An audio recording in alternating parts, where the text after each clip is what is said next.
Hello and welcome to Point 1. 6 minutes of ethics a day could keep the legal malpractice claims away. Unfortunately, no guarantees.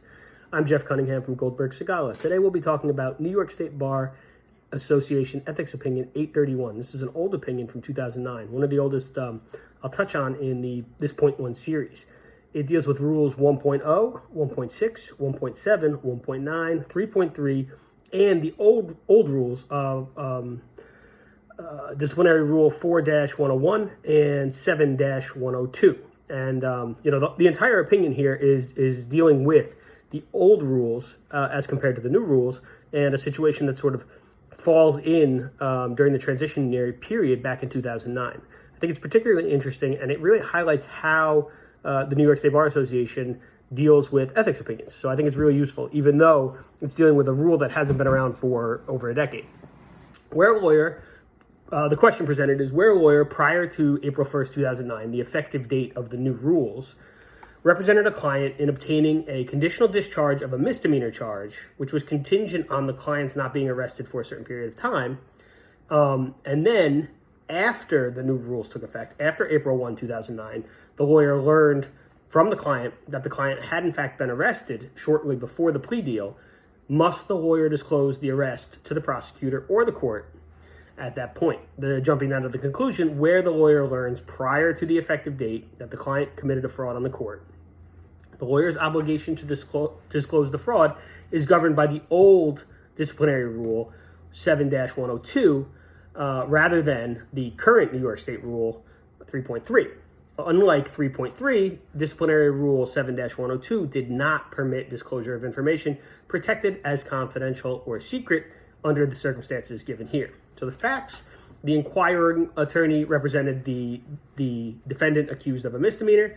Under the terms of a plea agreement, the defendant pled guilty to the violation of disorderly conduct with a conditional discharge contingent on staying out of trouble and avoiding incarceration or probation for 6 months.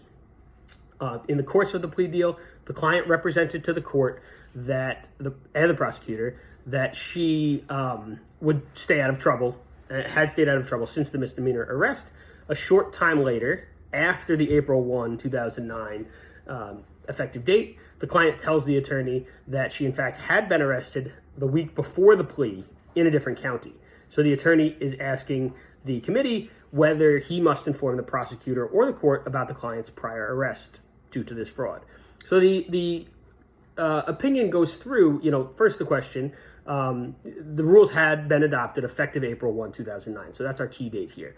Both the new rules and the former Code of Professional Responsibility have provisions addressing the lawyer's obligation where the client involves in fraudulent conduct before a court. Both provisions require the lawyer to take remedial measures, but the two rules differ on two significant points. First, the critical question of whether the lawyer must disclose protected confidential information. And second, the definition of the fraudulent conduct differs between the two rules. So under the old rule of disciplinary rule 7-102, a lawyer who learned that the client had committed a fraud on the court was required to, quote, promptly call upon the client to rectify the same. If the client refused or was unable to, the lawyer was required to reveal the fraud to the tribunal, except, and here's the key, except when the information is protected as confidence or secret. The new rule 3.3 eliminates the exception for confidences and secrets, now called confidential information. 3.3 now holds a lawyer who represents a client before a tribunal or who knows that a person intends to engage, is engaging, or has engaged in criminal or fraudulent conduct related to the proceeding shall take reasonable remedial measures, including, if necessary, disclosure to the tribunal. So the opinion talks about the differences in definitions between the old rules and the new rules, the definition of fraud specifically, and how that's different. But then jumps into apply the determine which of the two rules should apply. So using both rules, the committee takes on the statutory interpretation role and decides that we relied on both language of the particular rules at issue, as well as on the general rule that, unless otherwise clearly stated, statutes are to be construed as prospective in application only. The application of the effective date, though, is less straightforward in this scenario. The language of the rule does not provide much guidance. The rule speaks of a lawyer who knows, in the present tense, knows of fraudulent conduct.